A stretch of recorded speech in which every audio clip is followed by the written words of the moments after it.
And we're live. Go, Mary. Woo! Hello, everybody. Welcome to RAGIN with our special guest, Jason Orfalas. This is Hey. episode 25. We'll be right back. We've got an intro. RAGIN.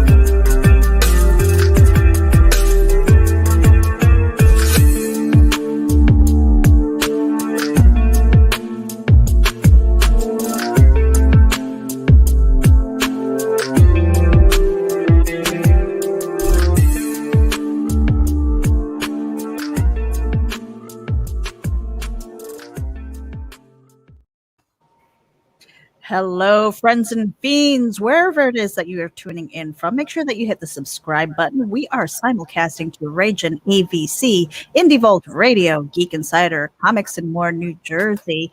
Again, show us some love and share it out with your friends. Today, we have Jason Orfalas. This is episode 25 of RAGIN. Hi, Jason. How are you? Hey, good. I'm going to put you in the position of honor. There you go. Oh, Top no. left. Even more pressure. No pressure, no pressure. Don't be nervous. We only bite when you ask us to. Can you put me on the corner, the lower right? No, your place is in the Okay. place of honor, Jason. Really. Oh, man. All right, thank you.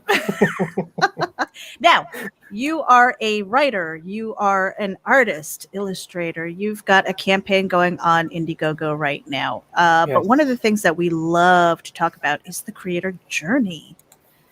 I Mhm. want to know when young Jason decided that comic books was the path that he wanted to follow. I mean, when did comic books come into your life, and when did you decide this is what I want to do?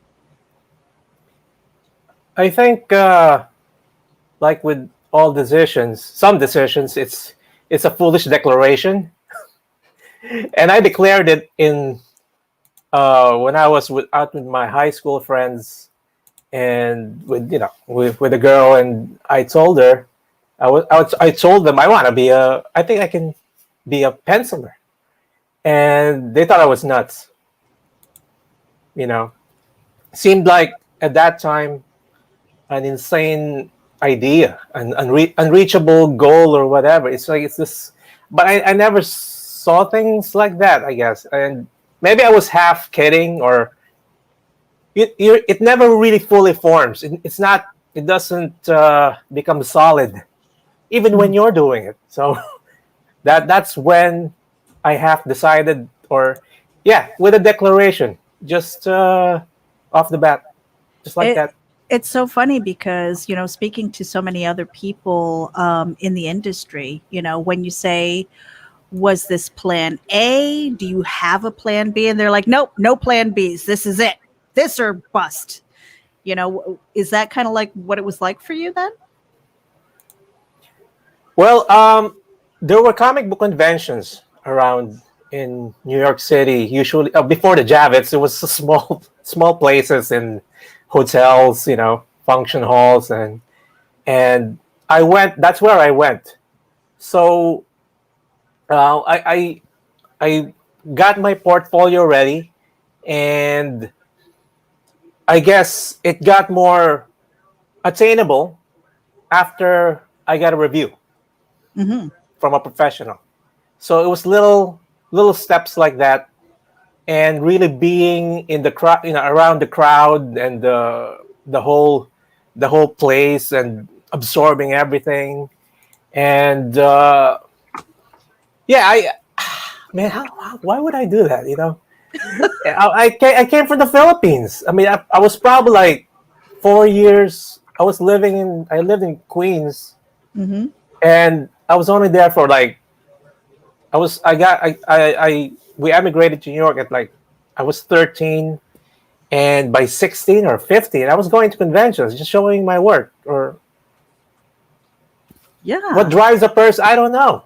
It's just, I guess I researched a bit about it, the right Mhm. paper, the format, or how did I even read? I don't even remember because there was no internet then.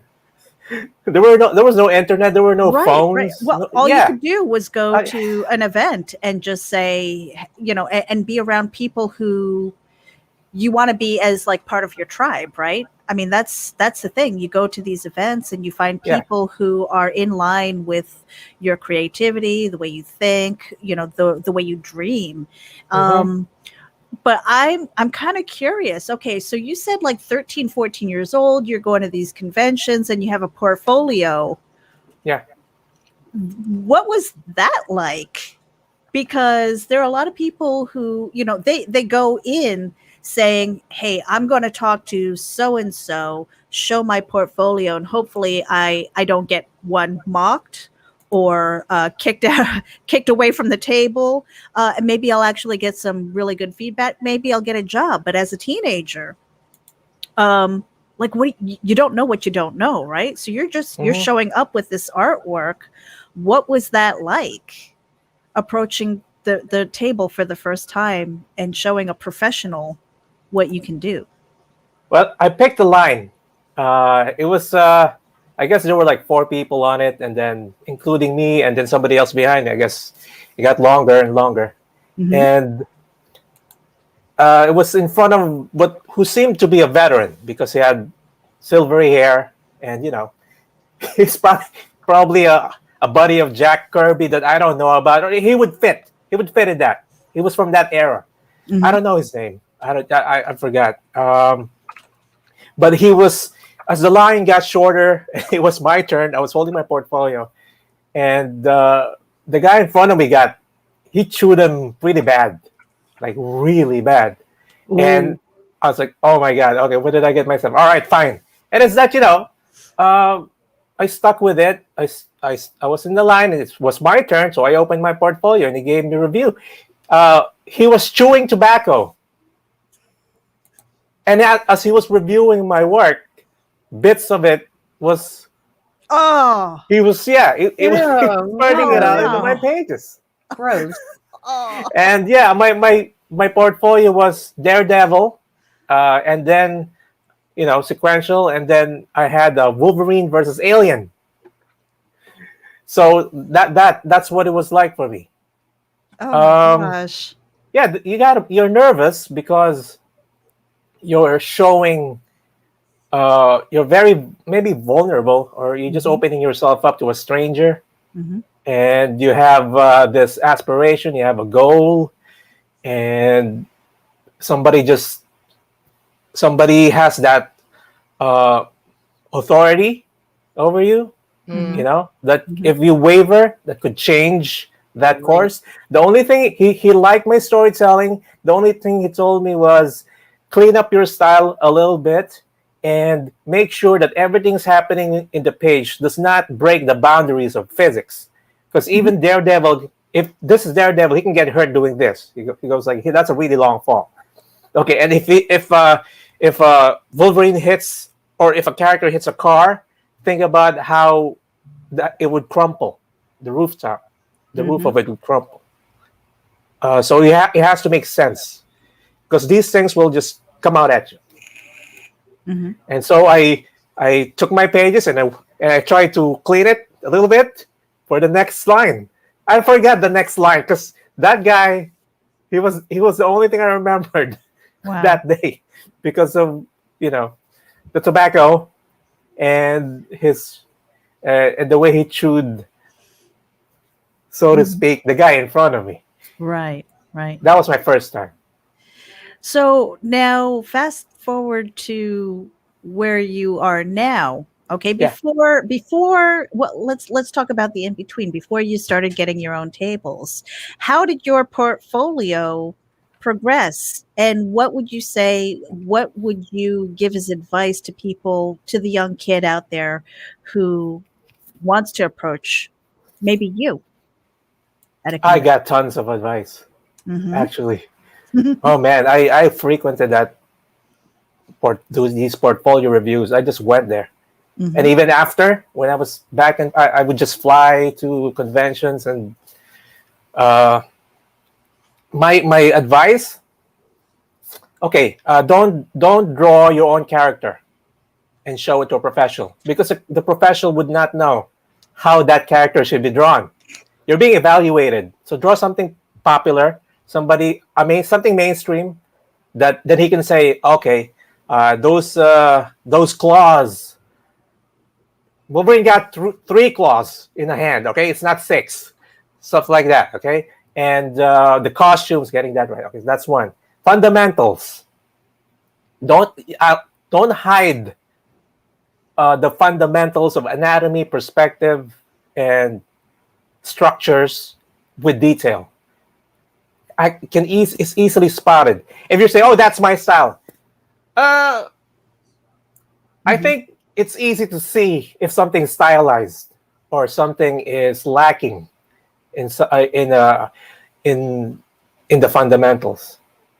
Storytelling, it has to be legible, has to be easy to read what's going on in the page. Not too many splash pages. For example, the less you show, the better. At one point, I only had 4 pages. Oh wow, a 4-page portfolio. That's it. I only had 4 pages because I knew in those 4 pages everything I need to show this guy is there. Mm-hmm. He would know right away. Okay, and they don't want to flip through pages. Sometimes I would see portfolios where there's penciling, there's inking, there's coloring, there's lettering. It's logos. It's a headache. What first thing is, why are you here? What job do you want? Is it a penciler? Okay, I gotta see your pencils. Is it an inker? Okay, separate that later on. Okay, based on what you want first. Prioritize it. You want to be a colorist? There you go. But if you want to be a penciler, just show the pencils. We don't care about anything else. And never explain yourself. Never explain. Because the moment you open that portfolio and I see it, I get to talk. Mm-hmm. You get to talk when you draw the page. Unless it's very, very important, or it's an important detail, or it's a question, or it's something that I'm terribly off on, then you can tell me. I don't mean don't talk. I just mean don't explain your work. You don't explain it because it's visual. We can see it already. If you're having to explain, maybe you're not there yet. And and we can tell if there's no confidence there, or you're just trying to make excuses. So I got to the point where I showed 4 pages and I wouldn't say anything. That's it. And that didn't mean I got a job right away. No, it's just, we get better and better at it. Dale Keown, I heard, he got hired with 1 page, and that was a splash page. So you got to be awesome to break these rules. You have to be amazing. Mm-hmm. He did it. He's the type of guy who can do it. Not many can do it. I can't do it. Well, those 4 pages, try. you were awesome enough with those 4 pages to land jobs with what, like Image, DC, Hasbro. I mean, you've been around, man. You've got some experience. I think the 4 pages, I got the particular job that I got no. Did I get a job in those 4 pages? I probably got started with that. Yeah. I got started with Alex Simmons. I always credit him. If I only did 2 pages with him, and we developed something that didn't materialize. But amazing guy. I miss him so much. And it's just one of those things that didn't work out. Yeah, Alex Simmons, Archie Comics writer, DC Comics, creator of Blackjack. And then I think I met him in New York. And then the one that I got a great response in was when I went to Philadelphia. I didn't have 4 pages then. I mean, by that time, I was just, okay, this looks good. I'm going to bring these. I probably had like 12 or 10. Okay. So it was a Philadelphia convention. I drove there with my friend who was also looking for a gig. It was snowing. I had a chapstick. He did not. His lips were chapped and cracking. I opened the trunk to get our portfolio, he took my chapstick and without even wiping it off or like flicking off the top of it, God rest his soul, by the way. He passed on like 2 years ago. He smothers it all over his lips. And then he goes, Jason, I'll be back. Wait for me. I said, where are you going to go? Like, I'm just going to get some coffee. So I look around and then he goes, coffee? Where? We're in the middle of nowhere because I parked somewhere far away to be free, for it to be free parking. You know, we were going to be there overnight.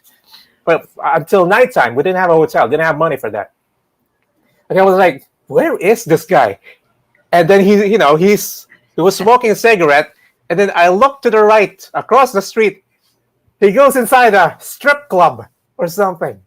Or some, you know what I mean? I was like, what the hell is he doing? I mean, the middle of, it's snowing. It's cold outside. It's in the morning. It was a triple X place. I don't know. Whatever. I said, oh my God, coffee. Okay. So I waited for him. I didn't say anything. I took my chapstick and I flicked off the top and put it in my pocket. Said, okay, are you ready? I said, yeah, I'm ready. Let's go. So we went. Okay. And so all right, I'm going to go this way. You go wherever you need to go. So he goes. And I pick a table. I pick a spot. Not a lot of people in it. I showed my work to this guy. And then he was evaluating my stuff. My portfolio was open, laid out on the table, okay? And this guy, another guy behind me, stands behind me. A towering, huge guy with his arms folded like that. He goes like that. And he's looking like that, like that. He's looking down at my stuff, looking at me, looking at the guy, reviewing me. And he goes to the guy, are you done? He goes, guy looks up. Yeah, I'm done. And he looks at me and goes, come with me. And he picks up my stuff. He picks up my portfolio and like closes it like that. And walks across the aisle. I'm like, who the hell is this guy? Why did he take my stuff? Where is he going? So, okay, he was walking pretty fast. He knew where to go. And then he goes to Crusade Comics and then he plops it down. Boom. He goes, Billy, check this out. And then Billy Tucci checks, my portfolio and, like flips through it. I was like, huh. So, good. It's good stuff. Where are you based? I said, New York. Oh, I'm from New York. He goes like, okay, where in New York? I said, Queens. He said, my studio's in Rego Park.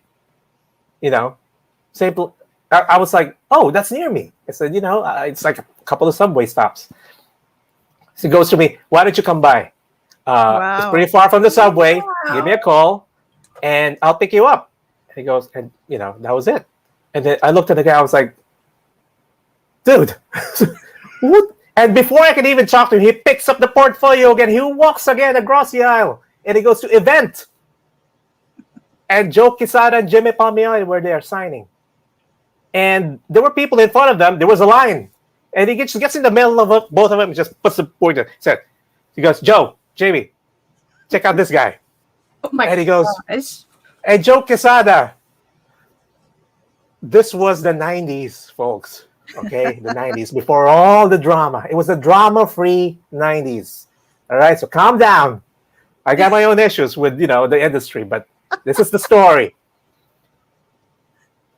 He liked my stuff so much, he was even asking me questions about it. How did you do this? I'm like, is this guy serious? This joke is out. What would he need for me to explain? I said, I picked a vanishing point and all these buildings. It was a sci-fi page. All these buildings are consistent with that vanishing point, I said. And then I took the scale of the crowd. The camera was up high. It was a huge establishing shot. And said, so, yeah, that's it. And he goes, Jimmy, I think we should get this guy to do something for us. He goes like that. And that was it. And then I said, dude, I told the guy, who are you? What?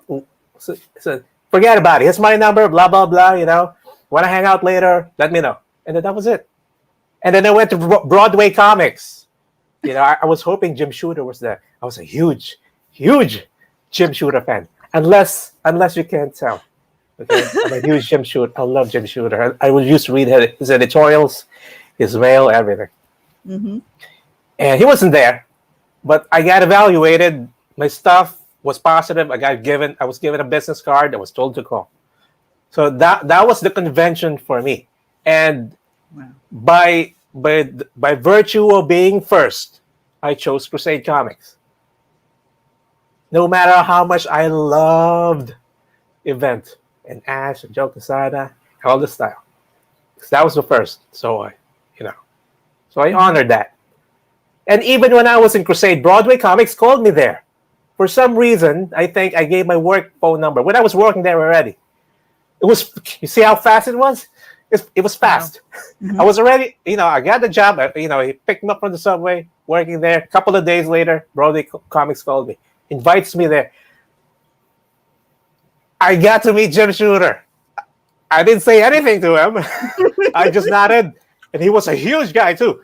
And he just nodded like that, slowly, like that. And I was like, so cool. That's it. That's it. What more can you say? So that's how it was for me. Mm-hmm. Simple guy from far, far away. Huge culture shock, everything new.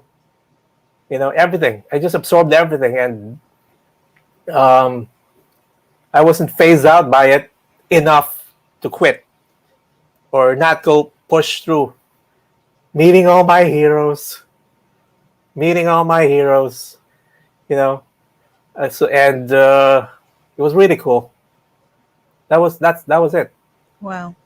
Now, would you say that even today, because you're saying that was, in the 90s, even today, young people or people who are just coming into the comic book industry, showing up at a convention, having their portfolio ready, do you believe that there are still like those job opportunities available to them for local folks? Or do you feel that now that we've kind of gotten a taste of the remote workers and things, thanks to 2020, that people are looking kind of outside of the local conventions and things? How do you feel that is? Is it still because the way you were talking, it's almost like an open call for work opportunities, and and now that because we're connected through the internet and everything, there are so many other options out there. Mm-hmm.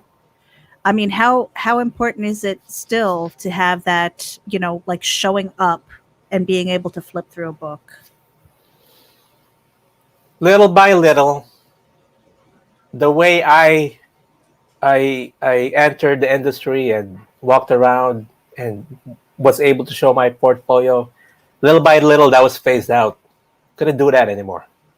Mm. Little by little, there were more barriers. Before you could even call up DC Comics on your phone, I spoke to Mike Carlin, and I said, and I guess my third call, it was like he picked up and said, yeah. He goes, so, hi, Mr. Carlin, yeah, my name is Jason Orfalas. I sent you my portfolio. Oh, okay.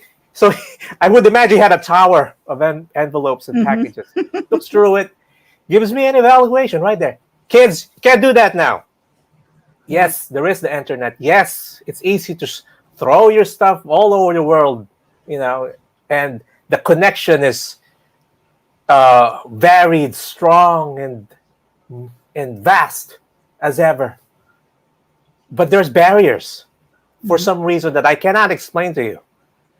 I was able to make appointments with DC editors, go to the lobby, wait, come in, get talk to an editor. I could do that. I was able to get a friend of mine, bring me to Marvel and hang out there a little bit and get those Marvel Bristol pages, which I still have and I draw on.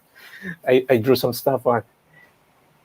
If today you probably will not have that same experience as I have, because the bigger you are, the more barriers, the bigger the professionalists.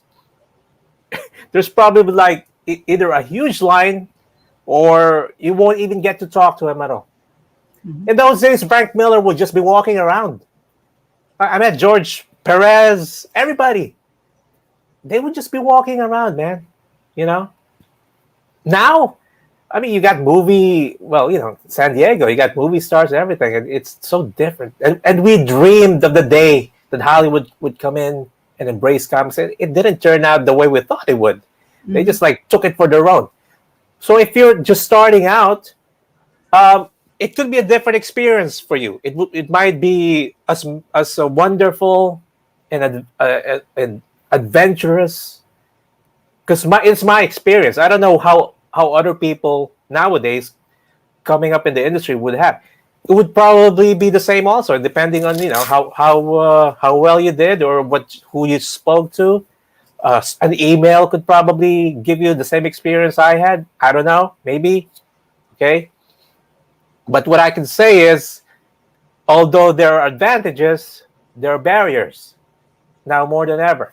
And it's like I don't even know how you would submit.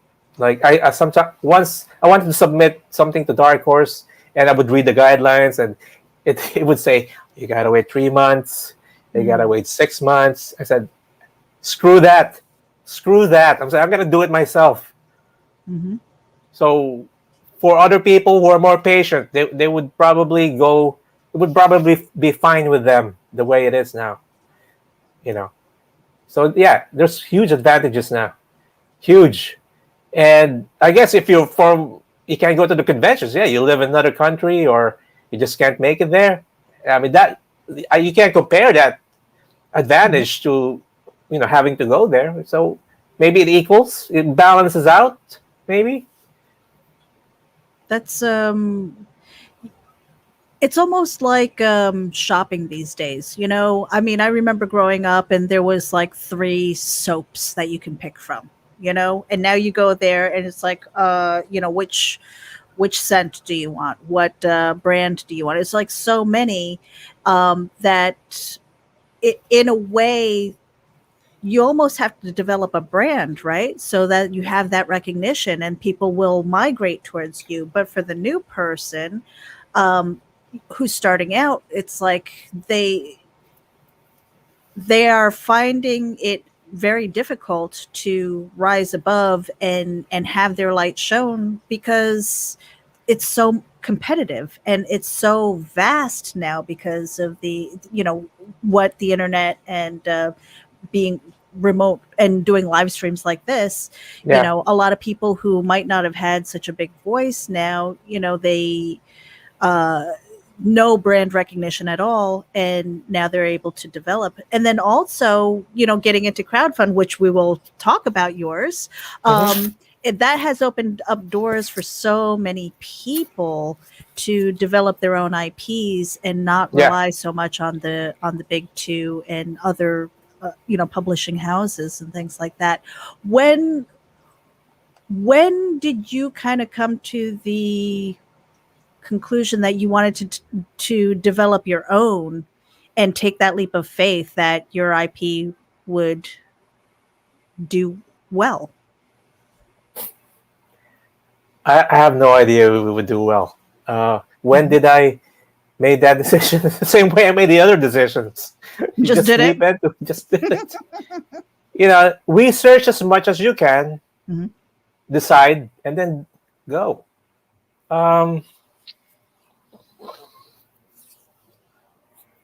Did a lot of research, basically, as much as I could. And my research told me that I should have started a YouTube channel first. But I said that would take too long. I'm horrible. I don't have experience in that also. And I just said, okay, I'm just going to draw this the best I can, and then see the many people I get to meet. The platform, everything is so open now. And you have the freedom to show your stuff and see how far it takes you. So, yeah. So now, Jason, I know that you write and you also do the art. Would you say you are more of a writer or more of an artist? I I think I like, if I could say, I like creating more. Mm-hmm. It's like the art and the story is just there to get through that process. I like developing and creating, and if I need to draw it, I'll draw it and write it, and that's what drives both. You know, um, I think I like creating, and I like telling stories, Mm-hmm. whether it's through that artwork or through the writing. That's what I would say is where I So am. when it came to Octopus Cowboy, though, was that something where you had a story arc in your head, or did you just kind of wake up one night and go, "Oh, that would be so cool," and maybe just start with a doodle, or where did that idea come from? I was COVID happened, okay, and I had a flight, and I canceled it like 3 hours before, Oh, and it was because it was crazy. I didn't want to leave my family. I don't know what was going to happen, and they were mhm. afraid for me also. So we didn't Yeah, know details. This was February, yeah, at the and very beginning. yeah. So what's going on? I said, is this it? I'm like, this is it? This is the zombie thing? This is it. What's going on? I said, is my doomsday stash gonna be utilized? I was like, I don't even have a gun. I sold my gun. And I got a flight, cancel,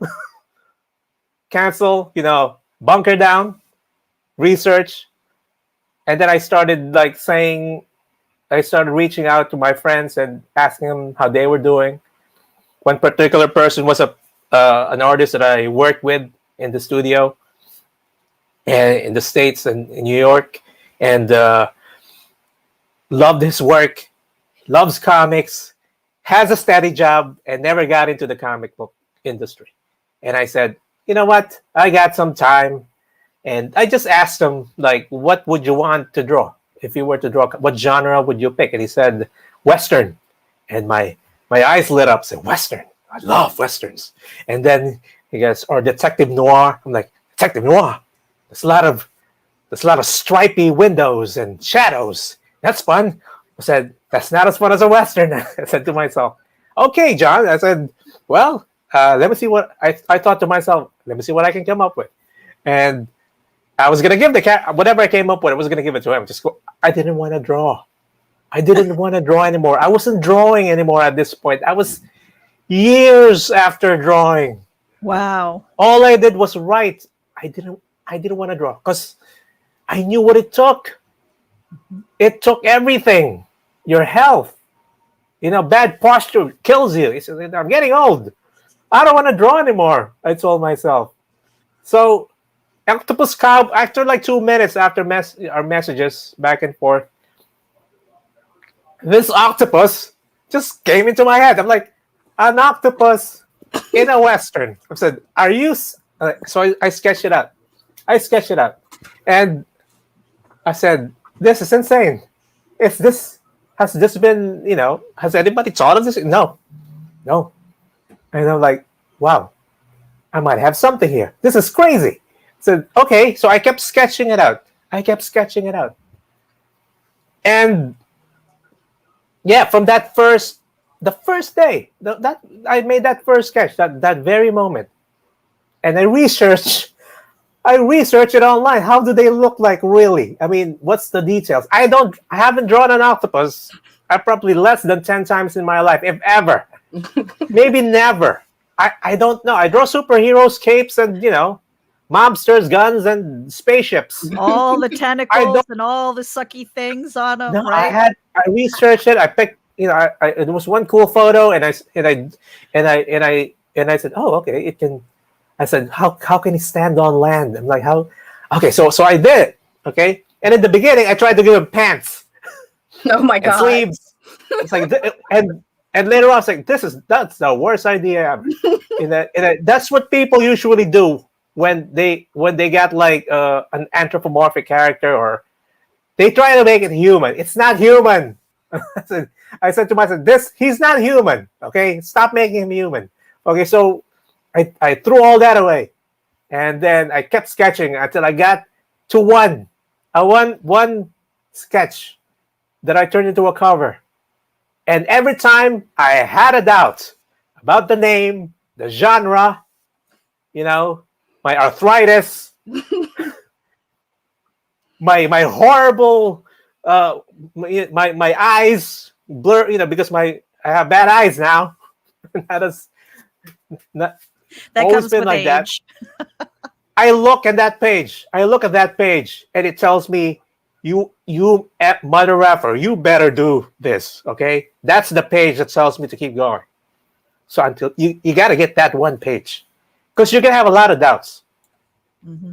Even the name, I doubted this name until a few months ago. I said, can I come up with something else? And every time I try to come up with something, it doesn't stick.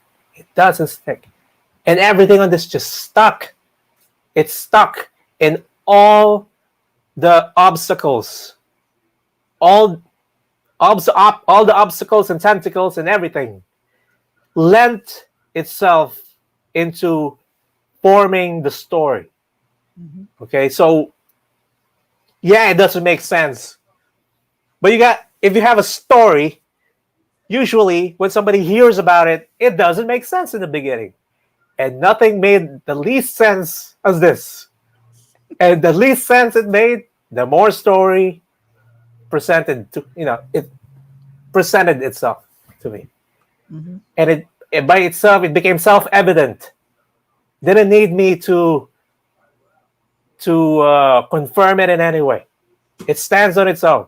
And then I'm just there drawing and telling his story.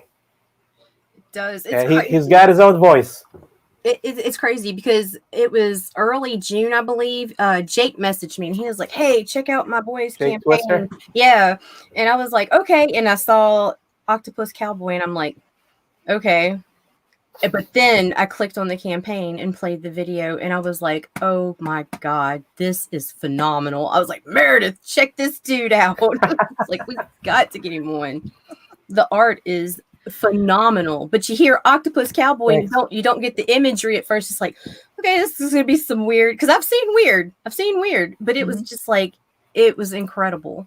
But that's the beauty of storytelling, I mean, if it comes out of your brain and it's unique, I mean, thank you for putting out something that is something totally unique and new. And to me, it's fresh because I love Westerns also, I mean, I grew up with John Wayne and Clint Eastwood, Charles Branson is another one, just so many, actors and old school spaghetti westerns and things like that, and so I saw this and I was like, the art is phenomenal, and I'm like, and then you put an octopus on a horse and I'm like, yes, what? And it's just like odd enough that I was like, yeah, okay, I can get into this. But we're gonna bring up your campaign in just a second because I want to make sure that we give a little bit of love to Indie Vault Radio.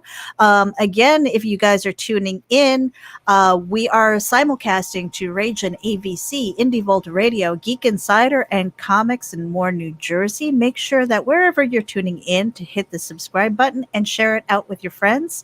And if you are into comics or you've got books that need delivery, package them safely with a Gemini mailer. For a 10% discount on your Gemini mailers, use coupon code VOLT10. That's coupon code VOLT10 for a 10% discount on your Gemini mailers. And thank you to Indie Volt for providing that. Varian Grant, we appreciate you. We have also got Little Bastard promos. That is for shameless self-promotion. You can head over to our public Facebook group and post your links, whether they are evergreen, whether you've got a crowdfund, and it doesn't matter if you are comic books, into music, art, whatever it is that you need to promo, you can head over to Little Bastard Promos. It is not for the faint of heart because people who kind of self-promote shamelessly have to have some cojones, I think. Do it. Do it. Throw yourself out. Well, because and that's the thing. It's like you have to call yourself out. Speaking to what Jason was saying earlier, by just bringing your art and being brave enough to do that. There are a lot of creators who are terrible at self-promotion. So, Jason, how have you it seems like you had doors open for you. And I'm not going to say that journey was easy, because once you got there, you had to deliver. But going independent now, the Octopus Cowboy #1 suggests that there's #2, so that you're, I'm going to assume, working on more of this story. How are you kind of getting out of that shell of like, I think Daphne calls the artists, kind of pale, hunched over troll people, because they're always like over this and they've got the bad posture, like, to what you were saying. And then like lifting up your head and going, hey, I've got a product I need to sell. It's like, now where do I go? How have you managed to kind of navigate that for your indie projects? I'm one of those guys. I just want to do the work, and the promotion is. I'm not that type of guy to promote, but there are people. Tonpa, what is it? Comics for Everyone?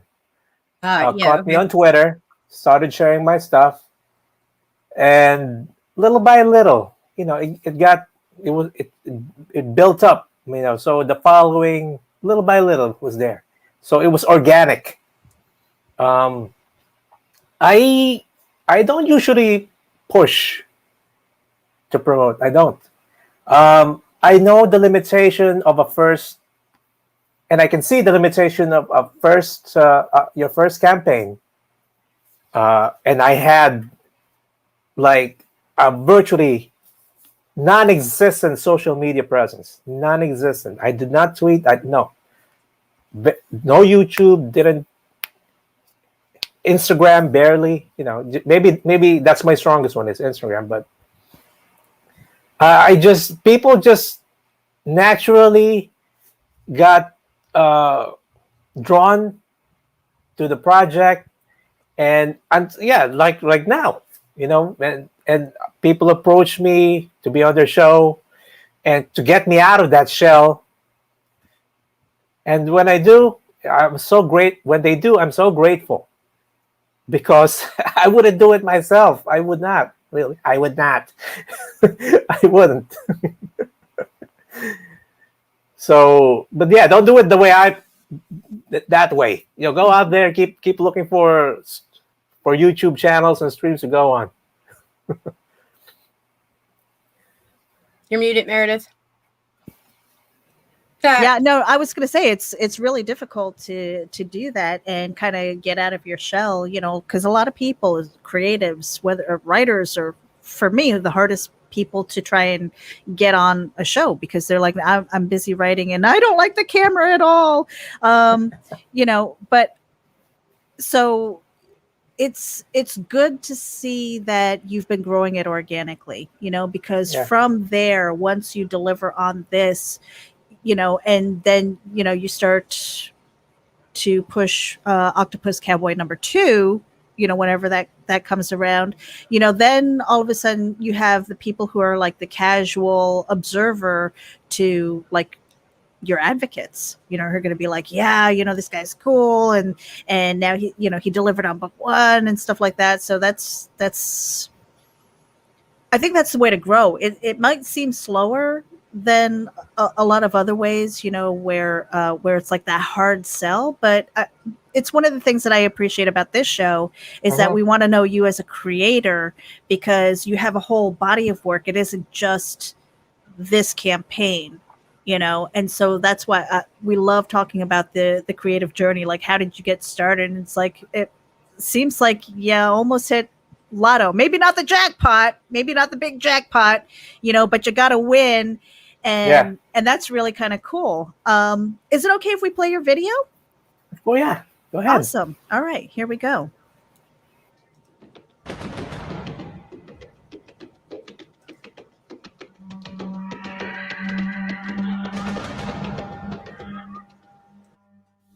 Countless miles away from the ocean, Slade struggles to survive from one pocket of water to another. Weak and weary, he's dragged to the ring, forced to fight in a vicious blood sport where animals are pitted against each other for entertainment. There, he faces off against the unruly hyena Kilroy and a hulking gorilla named Leopold. During their fights, unbeknownst to all, contact with Slade's blood alters Kilroy and Leopold's consciousness. Can Slade win over his newly awakened opponents? Will he break away from his chains? Can he continue to endure outside of his element? Should he escape death, one thing is certain: a cruel life awaits him in the unforgiving Wild West. If you appreciate good storytelling, captivating characters, a solid production, action, adventure, and mystery, this comic book is for you. My name is Jason Orfalas, a professional of 25 years as artist and writer. Much planning went to this project, and I have experience in every stage of producing a comic book. Your contribution will make this dream project a reality. Thank you for listening, and good luck on your own adventure.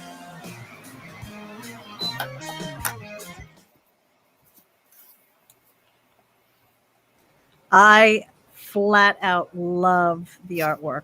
Yes. Thanks. And now, so now you've got 22 days left on your campaign. It's a fixed goal. Yeah. So we're going to try and promote this as much as possible to get Thank you you. across the finish line. How long was this campaign, and do you plan on extending it? I cannot extend. This was a 60-day campaign, and I wanted Okay. to be transparent from the very beginning. Mhm. Okay. And not that they're gimmicks, they're great strategies to say 30 and then extend. And maybe I will do that in the future. I do not know. Mhm. But for me, coming up as a new, as an, as an independent artist with the first campaign, I wanted to be as transparent and build confidence for the backers as much as possible. So it's a very simple campaign. The tiers are simple. And even before I pre-launched, I already worked more than over a year on the book, Wow. so that if it gets if it gets backed, I fulfill on my promise of delivering it on time. If I'm lucky, earlier. Mhm. So everything, as in, I could offer more merchandise, but it would take the time away from the book, and that Sure. little bit of time adds up. It would add up because I'm doing the whole all of it, and people think that it's just the art and all the elements. You have to get ready for printing also, Mhm. reading Now, everything. I'm looking at this, and it says now the first installment, an ongoing series, and I'll ask about that in a little bit. But this is a 100+ page full color graphic novel. Perfect Yeah. family too. That's a big deal.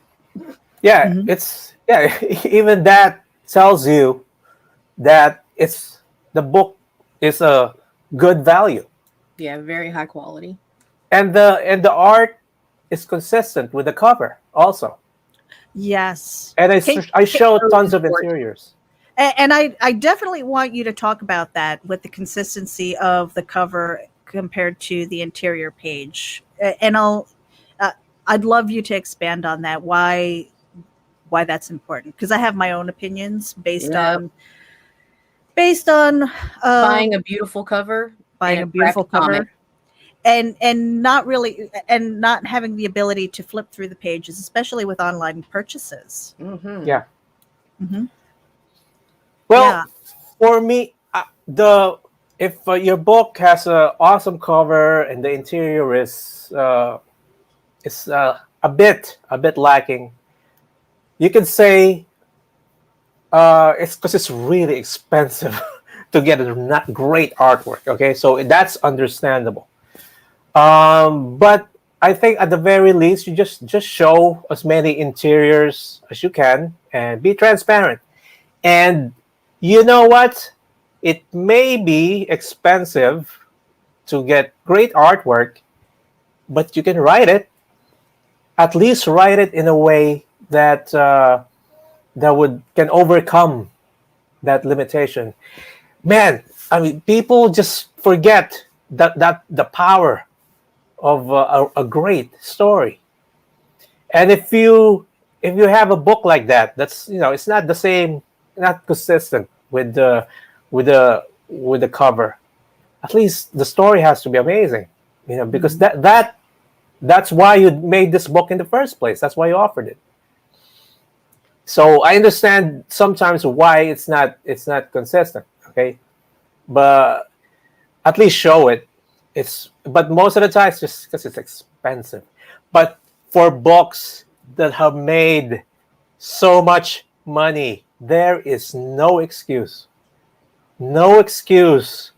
to be cheap on the art. And you start some of these campaigns also, they started very strong, and then they succeed in books. It just falls down a bit. Well, see, and now as a consumer, I don't mind seeing guest artists doing a cover, or having a lot of choice as far as variant covers and things like that. As long as you know up front what you're getting, it might not match the interiors and things, and a lot of times I don't think that there is that transparency. Which is really frustrating. And, so I appreciate that you've got a couple of covers here that are available. It's like, oh my gosh, now the choice is like, okay, if I don't have the budget for all of them, now I got to pick one. Right. That's not nice. And I really appreciate always showing interior art. Regardless of whether it lines up with the cover or not. Let me see the interior, because I've gotten to a point where I don't want to purchase from a crowdfunder if I can't see the interior. If I don't see the interior. If it's not there, if you're not showing me what's going to happen when I open it, then you can have a fantastic cover and a great sounding campaign, but I will be very hesitant. Yes. So I just love that he's showing us all this work. Now I have to ask you, okay, because you've done all of the art. Then you haven't hired anybody else to do this, correct? No. Okay, because I've seen artists whose strong suit is backgrounds, landscapes, buildings. You've got, not only do you have buildings and landscape, you've got animals, you've got people. And you are the whole enchilada. You are the whole enchilada. I mean, seriously, I'm looking at the anatomy of the horse. First of all, the gorilla here, the guns, the buildings. I mean, all of this. It's fantastic. I mean, are you a phenom, or was this something like you went hardcore studying anatomy for like people, animals, and then not only that, but like architecture? You've got all of these elements in here. How long did you study to do this? Is it something that kind of came naturally? Because there are some people who really have like that natural talent, right? And if you say that it's like, yeah, I just kind of looked at a couple pictures and I'm going to be like, that's not fair. Yeah, get out of here. Yeah, get out of here. No, what I mean. How did it get to this point? How did you get to this point? How did this happen? I'm seeing. I mean, the horse, the octopus, the gorilla, the hyena, the people, the buildings. It's all good, and that's hard. I mean, there's so much work and study that goes into that. I mean, I don't know. I want to see some of like your early art just to see like, oh my gosh, like that there was a progression. You weren't just like perfect this whole time. You want to see artwork from like 1993 or something? Yes. Just quickly, hold on. I posted it. Yes, I think you saw it. Meredith. I do. You know why? Because you could have just been like, so are you naturally talented, or did you have to hone your skills? Did you have to take some classes? Or was your brain just exploding this on its own? I bet his brain was exploding with all this talent. Okay, I'll answer the question because I wasn't able to share the screen. How did it get to the point? The horses, the guns, the architecture, yes, all of it. even the costumes, the era. Look at this. You've got the bridle. The harness. Here. Oh my. The harness, the bridle. Yeah. I mean, look at the horse. Check every horse. It's not the same harness. Wow. It will not. That's the main character. That's Casey. Would have the same, but the other, it's not the same. It's all varied. If you look at it, the octopus. One word to answer to start the answer to the question is research. Wow. Because if you're right, also, okay, and Meredith, I think you're right? Yes. A little bit, yeah. You research, and I love to research history. You know, history. I love history and film. See, I'm looking at the rifles here. I mean, just the detail on the rifles. Yeah. You go in here, you see the barrel, you see the pins and everything. I mean, it's just like there's so much. There's so much. These are not. It's like it's incredible. Every time I scroll through it, I'm seeing something new, and it's just like, damn, man, this is gonna be phenomenal. Research. I love to research. I like spending time figuring things out if it would make sense. So I choose specific, like it would start with what year could this possibly take place? I pick the year. Okay, what gun is available in those years? Oh my goodness. Wow. And I saw 1847 Colt Walker percussion. Okay, how do you load this gun? I'm like, are you kidding me? It's not bullets. It's a cap and ball mechanism. So I watched the video to that. Before I even draw the gun, I figure out how it's loaded and the history behind it and a little bit of statistic here and there. Okay, so that's one. The harness, same thing. I have to look at the oldest photos I can come across with, some diagrams. Okay, for the harness, for the horse. I do not trace. You can tell a work that is traced, and this is the horses. Everything, it's not traced. Okay, and if I ever use reference, it's so obvious that some of them a horse would not pose a certain way like that. So it's not. If it's a reference, it's not complete. It's probably half and then I would fill in everything else. And I would translate those muscles. So the era and the buildings the first thing I had to figure out was time. Would it fit that time period? And if it doesn't fit, and I had to use a bit of change it a bit or like add to it a bit, tweak it a little bit for my story, it can't look off. Like the way you tie the tents and everything. Like, because those tents could have been from 1907 or something, or 1890. Okay, but still it has to make sense that way. See, a lot of research. Yeah. Yeah, and I'm looking at this panel here, just the cape alone. I mean, I could stare at that and I see the lines, but it feels like it's moving, and it's just seriously, I mean, like these panels, I can keep looking at them and find something new that my eye look at it. Every time. Behind that cape is an axe. Behind that cape is a couple of tentacles, and it's pushing. The wind is pushing the cape against those details. Yeah, even this one here, you see the little tentacle holding on to the reins here. The details. And that little detail, which is everything.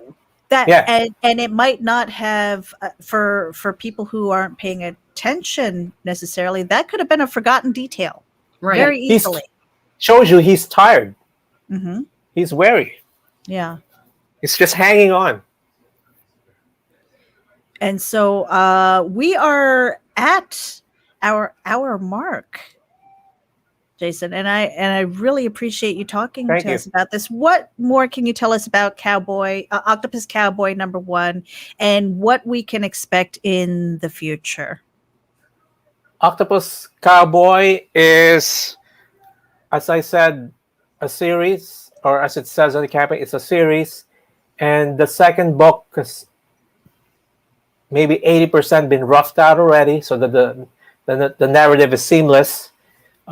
It's well planned. It's a well planned book. Okay, and before even starting, I knew I had to dedicate and commit myself years in advance. Wow. And I hope people check it out. Yeah. And so you said that book 2 is you've been working on that.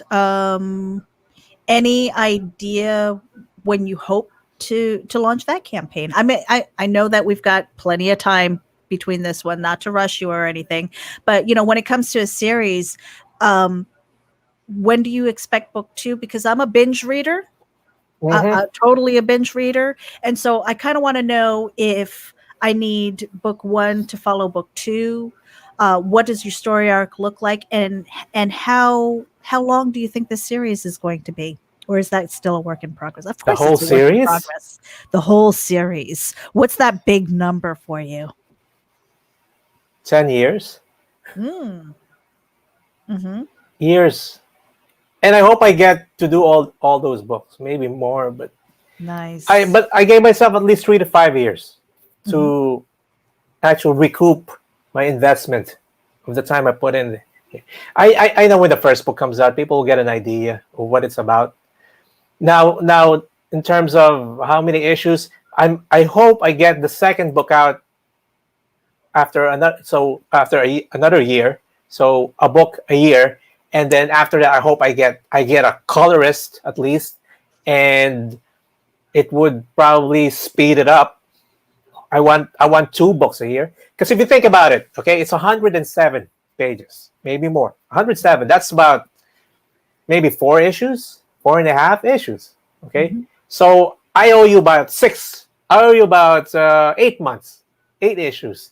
So I'm going to try to cut that down little by little. And if it had if the story is is the story is very important, so I'm even considering offering it in black and white in the future, just to Mhm. get that story going. But people have to be invested in the story first for me to go black and white, and then eventually color it later on. Mhm. So yeah, 1 a year. After that, 2 a year. Hopefully, if you cut the pages down to a monthly book, Mhm. it would be a monthly with how many pages that would come up to. Maybe Wow. 3 books a year. That would be a monthly. Considered a monthly book. That would be 300 something pages.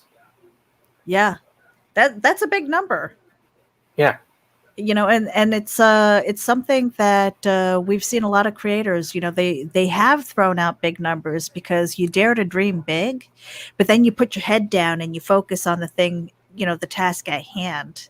Mm-hmm. And so it makes it, um what I tell Nita is, like, you might be looking at the elephant and you're starving and you can't eat the whole thing in one sitting, but you can one bite at a time, and that's how you kind of tackle that. Um, but this campaign looks amazing, and Thank you. Jason, Incredible. I really appreciate you for taking the time to sit with us and talking about your creative journey and Thank you Octopus for Cowboy having me. #1. Anybody who's tuning in, you guys head over to Indiegogo. Octopus Cowboy #1. He's got 22 days left. This middle period between, in the campaign is really tough. So Always a lull. it's always a lull, and it's a grind. You said it was a 60-day campaign, so we're getting towards the end of that. Let's get him past goal so that we can get this book out Yes. and delivered to new fans and old fans of Jason. So Absolutely. yeah. Thank you. Final words. Anybody you want to give a shout out to? Um, Thank you to Comics for Everyone, Global Frequency. He's really on my back getting to these shows. Jake Twister, that told you about me and showed you my campaign. Every single backer out there, you got a winner. You got a winner here, I think. Okay? It's a book. Totally. Okay? The author, not, I don't know, but the book's a winner. Okay, you writers out there, if you're scared of going into shows, get big glasses and a big microphone to hide behind it and get to the shows. Okay, we need more people talking about content. Yeah. Free Focus Comics. I'm on Twitter, Instagram, YouTube, Facebook. FREEFOCUS. Okay, that's it. Yeah. And wherever you guys are tuning in, it is in the show notes. We have a link to his campaign as well as his social media. So make sure that you follow him wherever you can. Grow that social media, grow that outreach. And again, hit the share button, even if you can't support it. Because I know Indiegogo, when you support it, they take it out of your card immediately, which I think is a great thing. But sometimes if you can't budget for it right now, you got 22 days left to figure it out. But hitting the share button is free. Do it often. And on that note, you guys, this has been a RAGIN with Jason Orfalas, episode 25, Octopus Cowboy on Indiegogo. Make sure you share it out with your friends. Do it now. Hey, Nita. Yo. Final words. Throw my dudes. We're out of here, you guys. Bye-bye.